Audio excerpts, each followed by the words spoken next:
This might be an interesting topic for some people.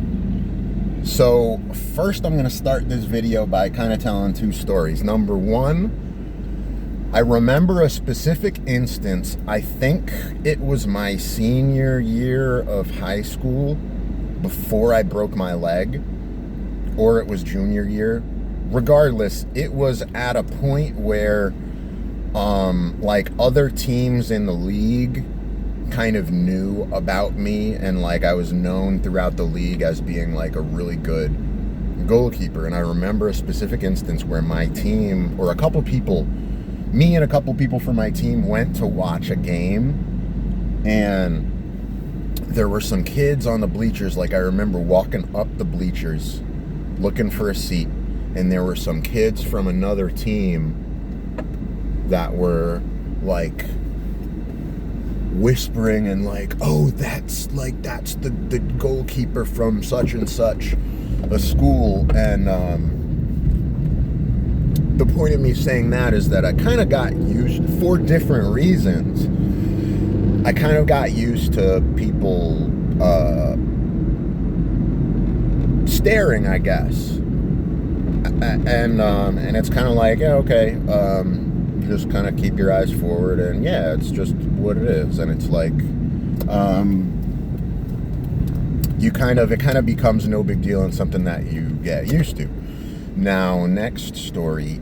This was about like a year ago, something like that. There was a member at my gym who I was just a quick like 30-second to a minute conversation about something, and he was complimenting me, but he was like, yeah, please don't smack me when I say this. He was kind of kidding, but when you first got here, he was like, I figured you had knowledge, but looking at you, I was like, dude, this dude doesn't even look like he trains.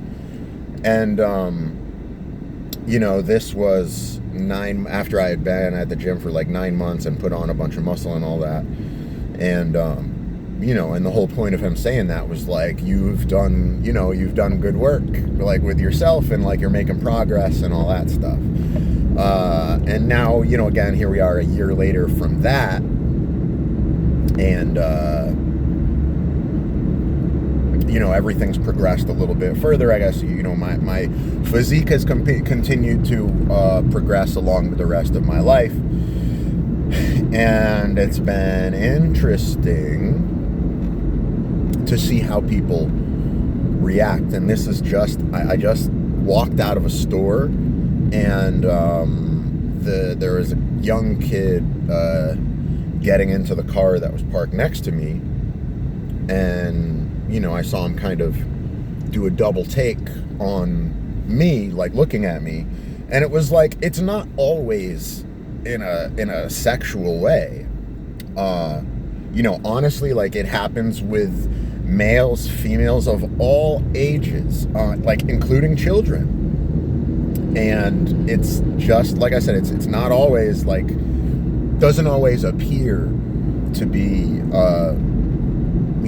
the looks don't always appear to be sexual in nature. Sometimes it's just, especially in today's, in the United States in 2025, somebody that looks like me is not very common. And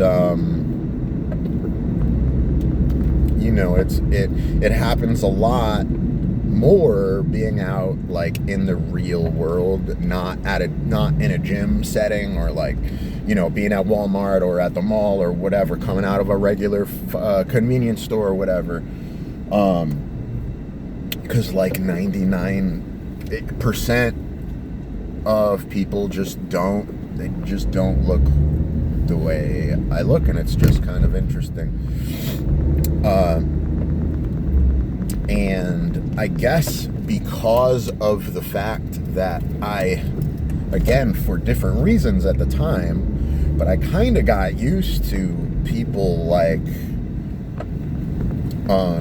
turning heads, I guess, from a very young age. And so I was already kind of desensitized being noticed, I guess. And I guess that's made it easier to just kind of shrug it off and, like I said, keep my eyes forward and remain focused and not let things like this go to my head or cause me to lose my focus. And, you know, because there are ways that I could take advantage of, you know, that whole, some of these situations. But I don't know. This was kind of like a rambly, random sort of video. But I don't know. Hopefully, I killed a couple minutes for you and gave you some insight into my fucked up brain. So I'll catch you on the next one.